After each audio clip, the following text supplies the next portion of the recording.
वंदे मातरम दोस्तों। आज हम कंप्यूटर की दूसरी क्लास लेके आए हैं। पिछली क्लास में अपन ने देख लिया था कंप्यूटर की परिभाषा और कंप्यूटर की बेसिक वर्किंग देख ली थी। अब बेसिक वर्किंग के बाद में आगे बढ़ेंगे। तो बेसिक वर्किंग में अपन ने क्या देखा था कि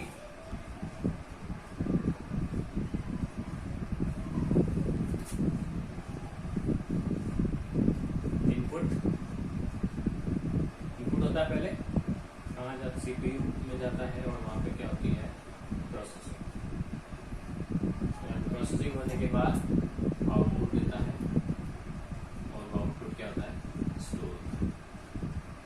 स्टोर होता है। यहाँ तक अपन ने देखा था। तो अब अपन आगे देखेंगे कि इनपुट कैसे करवाते हैं। तो और इनपुट जो करवाते हैं वो कंप्यूटर में किस लैंग्वेज में जाता है अंदर, कंप्यूटर कैसे उसको समझता है।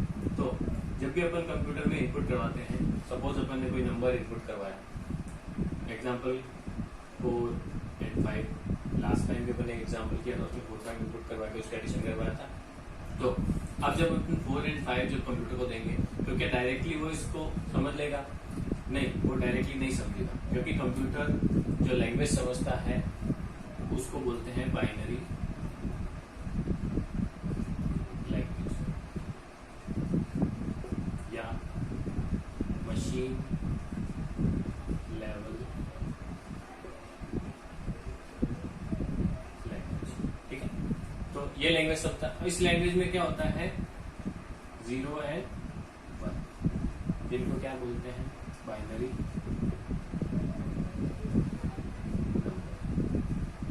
नंबर या।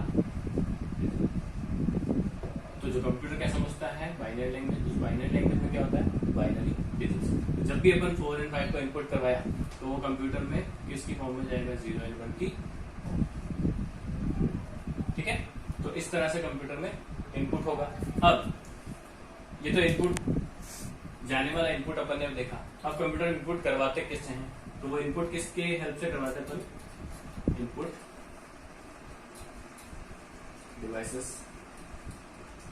डिवाइसेस की हेल्प से इनपुट करवाते हैं।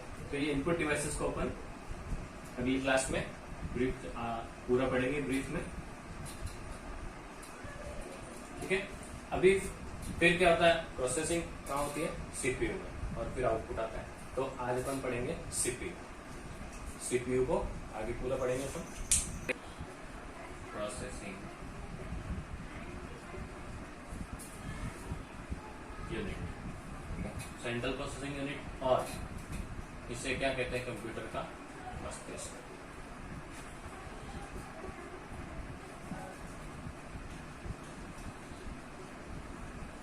तो इसको क्या बोलते हैं, कंप्यूटर का मस्तिष्क। अब सीपीयू के पार्ट होते हैं, अलग अलग 3 पार्ट होते हैं, पार्ट्स ऑफ सीपीयू। सीपीयू के 3 पार्ट में क्या क्या होता है, फर्स्ट होता है ALU, सेकंड होता है AU,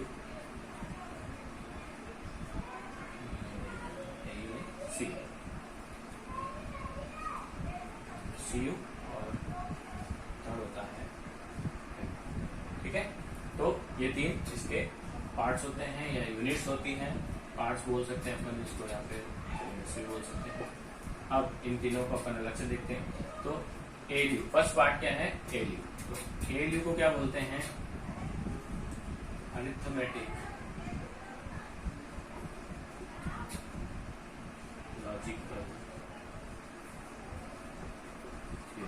क्या बोलते हैं इसको, अरिथमेटिक लॉजिकल यूनिट। बहुत बार एग्जाम में इसकी फुल फॉर्म पूछ लेते हैं, तो उसकी फुल फॉर्म क्या है, अरिथमेटिक लॉजिकल यूनिट।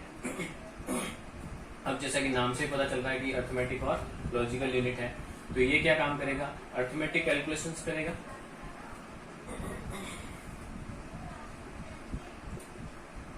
और क्या करेगा, लॉजिकल कैलकुलेशंस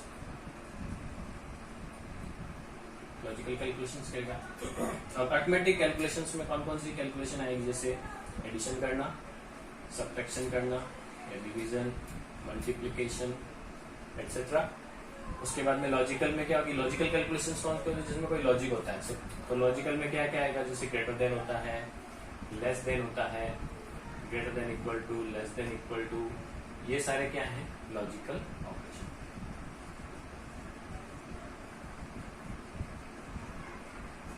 तो ये क्या है, लॉजिकल ऑपरेशन। तो ये क्या हो जाएंगे, अरिथमेटिक या मैथमेटिकल ऑपरेशंस। तो एएलयू का काम क्या है, अरिथमेटिक कैलकुलेशंस करना और लॉजिकल ऑपरेशंस या कैलकुलेशंस करना। अब देखते हैं अपन सी, ठीक है। तो अब देखेंगे अपन सी।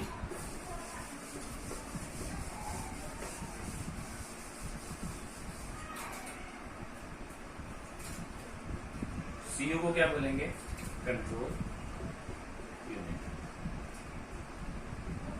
कंट्रोल सेकेंड पार्ट है इसका, कंट्रोल यूनिट। अब कंट्रोल यूनिट क्या है, जैसे नाम से पता चल रहा है कंट्रोल, तो ये क्या करता है, पूरे सिस्टम की जो भी सारी प्रोसेसिंग है उसको क्या करता है, कंट्रोल। इसे अपन कंप्यूटर का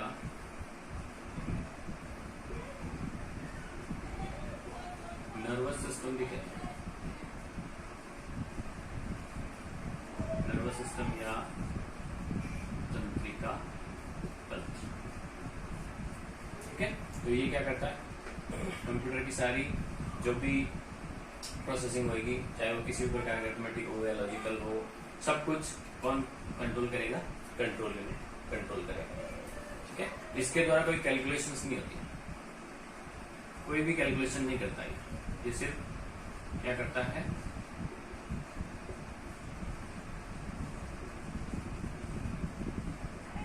ये सिर्फ क्या करता है, कंट्रोल। पूरे सिस्टम को कंट्रोल करने का काम ये करता है। उसके बाद में नेक्स्ट क्या है, एमयू। ये क्या है, मेमोरी यूनिट। मेमोरी यूनिट क्या करेगा, इसका काम क्या होता है, स्टोरेज। मेमोरी यूनिट्स का काम क्या होगा, स्टोरेज करना। जैसे अपन ने भी देखा था कि आउटपुट आता था, आउटपुट को क्या करते हैं, अपन स्टोर करते हैं। तो वो स्टोरेज का काम कहाँ पर होगा, एमयू में होगा, यानी कि मेमोरी यूनिट में होगा। तो ये अपन ने देख लिया सीपीयू और सीपीयू के पार्ट्स। अब क्या करते हैं कि जो सीपीयू है उसकी स्पीड को कैसे मापेंगे। कोई भी मशीन हो तो उसकी स्पीड को अपन मापते हैं। तो अब कंप्यूटर में जो सीपीयू है या फिर कंप्यूटर की स्पीड है वो कैसे नापेंगे, तो जो सीपीयू है उसकी स्पीड एमआईपीएस में नापते हैं, मिलियन इंस्ट्रक्शंस पर सेकेंड। इसको फुल फॉर्म है, क्या है, मिलियन इंस्ट्रक्शंस पर सेकेंड। तो अभी तक अपन ने देख लिया control process, central processing unit CPU देख लिया और सीपीयू की स्पीड भी देख ली। अब सीपीयू ये तो सिर्फ जो कॉमन जो कंप्यूटर्स होते हैं, अपने कंप्यूटर्स वो होते हैं, उनकी जो स्पीड होती है वो एमआईपीएस होती है। अब सपोज क्वेश्चन आ जाता है, कई बार एग्जाम में पूछा जा चुका है कि सुपर कंप्यूटर की स्पीड को कैसे मापते हैं, सुपर कंप्यूटर की स्पीड को कैसे मापते हैं। तो सुपर कंप्यूटर की स्पीड को फ्लॉप्स में नापते हैं, इसमें नापते हैं फ्लॉप्स में।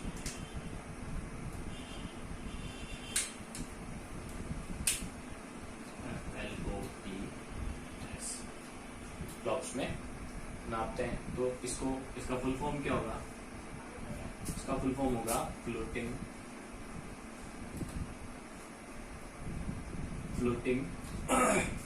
पॉइंट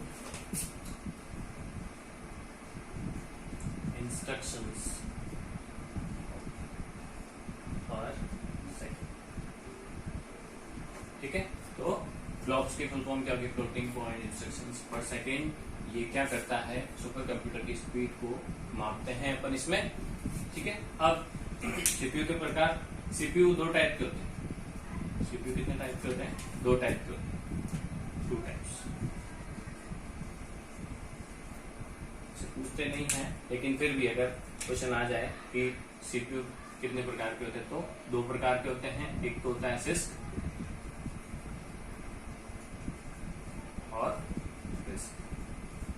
तो ये दोनों क्या है, सीपीयू के प्रकार है। 2 टाइप के आपके सीपीयू होते हैं, सिस्क और रिस्क। तो आज अपन ने देख लिया सीपीयू। आई होप आपको समझ में आया होगा। Thank you.